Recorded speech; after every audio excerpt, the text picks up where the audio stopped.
তার উপরে যে আযাব নাযিল হইব এই আযাবের সারা ফ্যামিলিরে ভাইব। আমার 5টা ছেলে খুব ভালো ভদ্র, 5 ওয়াক্ত নামাজ পড়ই, সামাজিকভাবে চলই, কিন্তু আমার একটা ছেলে বিগড়ে গেছে। এই ছেলে বিগড়ার কারণে আমার 5টা ছেলে নিরাপদ থাকতে পারতো না। আমার 5টা ছেলে নিরাপদ থাকতে পারবে না চাই। আমার ওয়াজ আপনারা মনে করে ভালো লাগেন না, আমি তো আপনারা হিলাওয়া করতে পারতাম লাগে বলছি। 5টা ছেলে মা বাপ কেউ নিরাপদ থাকতে পারত। এই আযাব কওমে লূতের উপরে আইছে, কওমে হাদের উপরে আইছে। এরা নবী হল মানছই, নবী হলেরও মানছই, রাসূল হলেরও মানছই।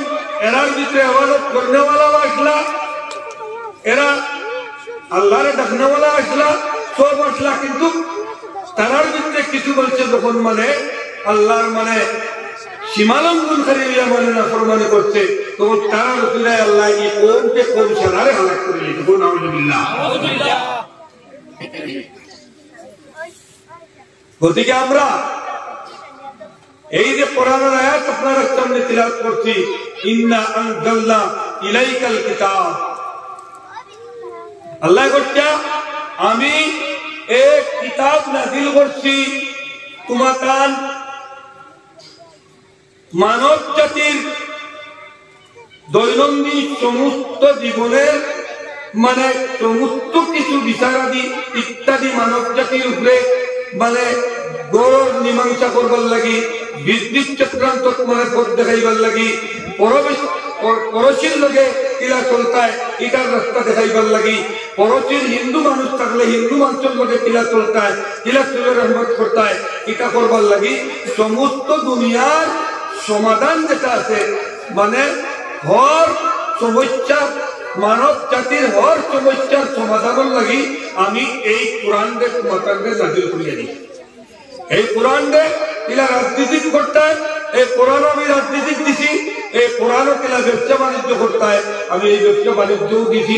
অন্য জায়গায় কইটা ওয়াহাল্লাল্লাহুল বাইয়া ওয়া হারামার রিবা,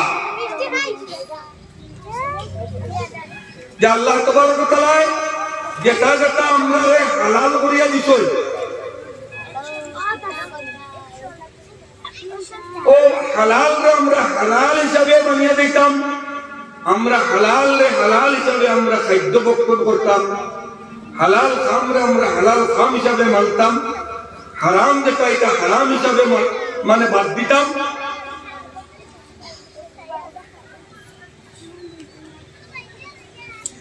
এখন আপনার সামনে আমি একটা কথা কই, সাপোজ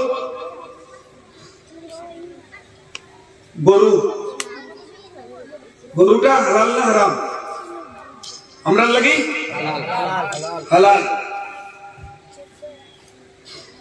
অন্যান্য জন্তু যেগুলো আছে যেমন মেকুর, কুকুর মানে অন্য জন্তু আছে, এটা তো সারা হারাম নাকি? হারাম। তো গরুয়ে মানে বছর বাচ্চা কটা দেয়? হ্যাঁ, একটা দেয়। আর এটাই বাচ্চা কটা দেন? 4টা বাচ্চা। কোনটাকে রানা দেওয়া মজুর পর্যন্ত দায়িত্ব হবে মানে তখনকার জমানাত তো মানে আমরা কৃষি বিভাগটা ট্রাক্টর ফ্যাক্টর এই চেয়ে লইয়া গেছে গিয়া গরু পালাটা কম হয়েছে, কিন্তু এখন থেকে লাগাইয়া গরিবুর দবকা পর্যন্ত যাই বন্দেজি করে রাস্তার বাড়ির যে কোনো জায়গা মানে আমরা হালাল বস্তুটা চকুত পড়বো, দেখবো, বেদান পাইবো, আসেন না? ডেইলি ইটারে জব করে খাবার এর বাদেও ইটারে দেখতে ডেইলি পাওয়া যায়, পাওয়া যায় না? আর হিগু তো আপনার 10টা 12টা বাচ্চাদের মানে 1 সাল বান্ধে বাচ্চাদের বলতে কি এখানে দবকা না হুদাই পর্যন্ত যাও মানে বনগর চকুত বস্ত না মানে এটাকে আল্লাহ হারাম করে দিছে। এর কারণে এটা হারাম করে দিতে এটা যত ফসল এটার কোনো বরকত নাই, এটা বুঝতে বুঝছেন নি? আর এটা হালাল গতিকে এটা মানে কোনোদিন মানে ডেইলি খাইলেও আর ডেইলি ইস্তেমাল করলেও এটা শেষ হইতো না, এটা আল্লাহ হালালের বরকত দিয়া দিতে বল সুবহানাল্লাহ।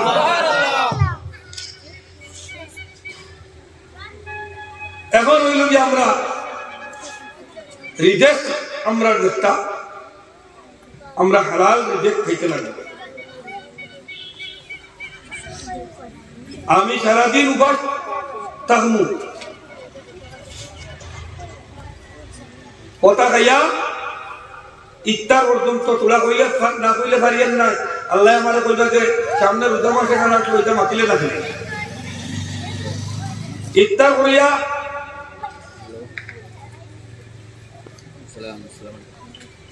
তেহরি খাইয়া ইফতার পর্যন্ত আমরা উপবাসে থাকবো না নি? তো আমরা এখানে তো আমি দেখি আজকের যুগ ইলা আমার লাগেন না যে আজকের যুগ কোনো মানুষ ইলা লাগেন না যে মানে কোন ফ্যামিলির যে রোজা ছাড়িব ইলা লাগেন না, কিন্তু রোজা ধরবো। কিন্তু রোজাটা ধরলা সারাদিন খাইলায় মানে আনা খাইয়া হইলে ইফতার করলায় আর রিজেক্টটা আপনার মানে হালাল না হারাম তরিকায় কামাই করিয়া দিয়ে খাইলায় না, হারাম তরিকার রিজেক্ট আইলো ও যে বেটারে দিসলে 1000 টাকা সপ্তাহবারে তো 200 টাকা দিত ওগুন লইয়া মাছটা মানে আর বারে সবজি টবজি আনলাই রোজা ধরলাই। তুমি তো দিসলাই 200 টাকা 1000 টাকা দিয়া 200 টাকা তাকে কি আনবার লাগি বাড়ির তো আরো বেটিং বেটিং যারা আসুন যারাই তো মানে খাইলা না নিতা মানে মোটামুটি ও উপাস চলে যায় আর কি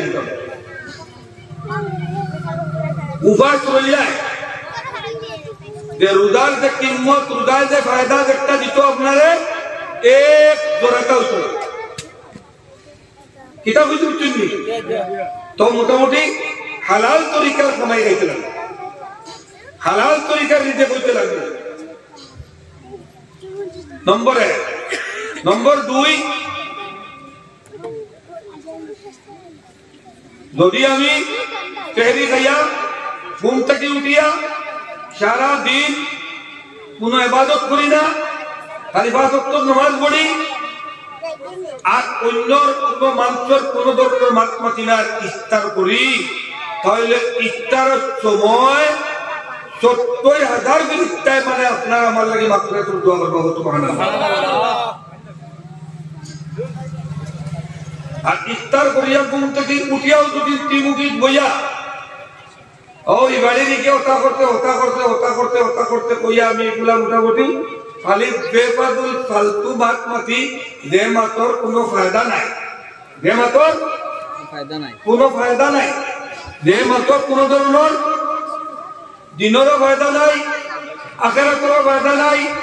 এরকম মাত সারাটা দিন যদি আমি মাতি তাহলে আমি এগোটা কইয়ান না যে আপনার রোজা ভঙ্গই দিব, কিন্তু সারা বছরে যে একটা মাস আইছে এই মাসের মধ্যে রমজান মাস হইয়া যে মানছে তারে নিজে জন্নত সার্টিফিকেট জন্নতি বলি বানাইতে পারলো না, ঘোষণা আল্লাহর দরবার করাইতে পারলো না, আল্লাহ গোটা তার লাগার কম্বক আর কেউ নাই। নাউযুবিল্লাহ। আমরা আশা আছে না নি যে সামনে আমরা রমজান মাস আইছে, আমরা রমজান মাসটা মানে ইবাদত বন্দেগী করি আমরা রমজান মাসটা কাটাইতাম। রমজান মাসও আমরা তাহাজ্জুদ মিস করতাম না, রমজান মাসও মানে তারাবি পড়িয়া বাড়ি গিয়া মানে না ঘুমাইয়া মোটামুটি তারাবি পড়িয়া বাড়ি গিয়া না পারলেও আরো 4 রাকাত পড়িয়া বাসা 2 দিন আরাম করবো মানে নফল নামাজ তাহাজ্জুদের নামাজ 12টার থেকে আরম্ভ হয়। আপনি 12টার থেকে আরম্ভ না হইয়া এসব নামাজ পড়িয়া বিধি পড়িয়া বাদে লগে লগে তাহাজ্জুদের নামাজ পড়ি নাই, আপনার তাহাজ্জুদের নামাজ রোজা মাসের লাগি তাহাজ্জুদের নামাজ হই দিব। আল্লাহ তাআলা এত সহজ করিয়া দিছেন, ইউরিদুল্লাহু বিকুমুল উসরা ওয়ালা ইউরিদু বিকুমুল উসরা।